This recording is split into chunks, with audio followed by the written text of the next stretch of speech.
Breaking news coming in, 2 CRPF Jawans were killed and 8 of them were injured after militants attacked their convoy in Pampore on the strategic Jammu-Srinagar highway. A civilian has also been injured in the attack. 2 to 3 militants were believed to be holed up inside a government office building in Pampore, and the exchange of fire is still reportedly going on. Over 60 employees working in the building have been evacuated now. A senior official has told India Today that there was no hostage crisis.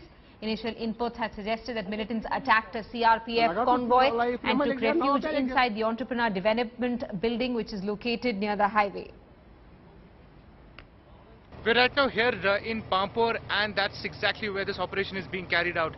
That building behind me, the EDI complex, is where this operation is happening, and the security forces have cordoned it off from all sides. The only problem is that there could be civilians also trapped inside that building.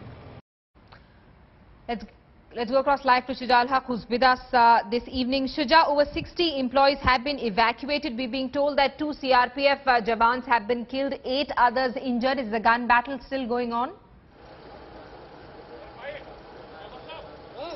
Well, that's right, Simi. The operation is still being carried out. We can still hear gunshots being fired, though intermittently, but we can hear gunshots from this complex. What we have been told so far by the security forces is that the sigh of relief is that all the employees and the civilians who were trapped inside this complex have been evacuated.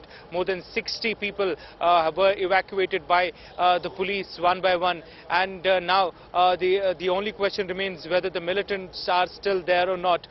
We have been given to understand that at least 2 to 3 militants entered this complex, and the security forces started combing each and every room of the buildings that are housed in this complex.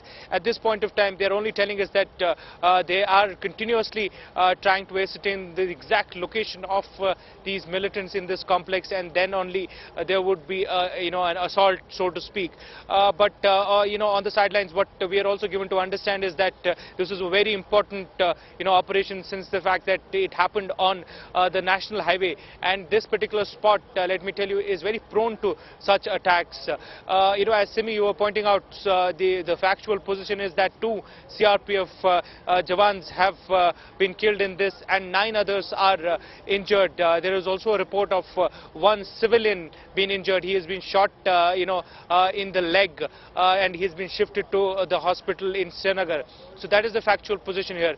Now that the lights have gone off, we are entering into the night zone, and it will be very interesting to see how the security forces would carry out this operation from here on, and that is something that we will be waiting and watching out for. But at this point of time, we are reporting from the spot, and I can tell you, intermittently there are gunshots that have been heard, and the cops are telling us that their operation is very much on in this in this complex. The gun battle is still raging on. Shuja, stay on with us. We're getting in some reactions from former top cops. Let's cross live. Including the travelling public, their ability to strike, as they have shown earlier also. We may recall the attack on the BSF patrol near Udhampur, then attack near Sangam, is something which have a psychologically potential of creating a sense of insecurity. Having said that, we must recognize that in a state of desperation, they would, and seeking publicity, they would resort to such measures. Again, this has to be seen in the context of the political developments in the state, the existing state of flux in which the governor's rule has been imposed, and the radicalization that has taken place in the society. Pakistan has been desperate to attract international attention, and I think this is what probably drives their present campaign. So this has to be dealt with the requisite care and caution and firmness and strength. It's good news that the people trapped in the EDI have been rescued or in the being process of being totally rescued. Obviously the security forces will take care of the rest of the situation. It has resulted, as far as information received so far, one CRP personnel has been martyred and 10 or 11 have been injured. So, Shida, explain to us, we're being told that 2 CRPF Jawans have been killed, about 8 of them injured. Were they injured in the firing that's taking place right now, or were they killed, or were they injured in the attack that took place earlier? 3 are definitely there. और maximum civilians को निकाल लिया गया बाहर. That is a priority number 1. That no collateral damage, no civilian casualty should take place. अभी तक last 2 building तो हमने खुद क्लियर की है, उसमें कोई भी सिविलियन नहीं है. और anything else we will let you know, please. All right, we're getting regular updates from the ground. Today, I also want to find out if these Jawans, 2 of them who were killed and 8 injured, did this happen in when the militants opened fire on the CRPF convoy, or did this happen in the gun battle? Well, Simi, the initial attack that took place on the CRPF bus, the convoy that was going on, that's when these casualties have been, incurred.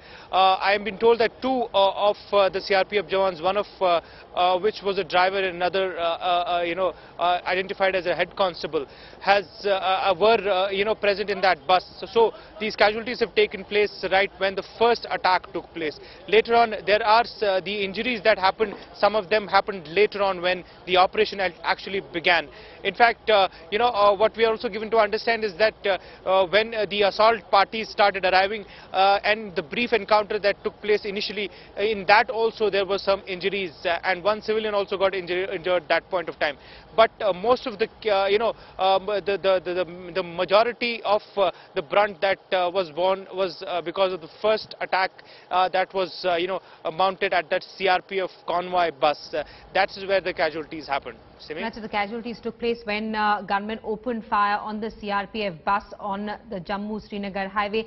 Shida, I also want to understand these people who were evacuated. Did the evacuation take place from the EDI building where these terrorists are holed up, or from an adjacent building?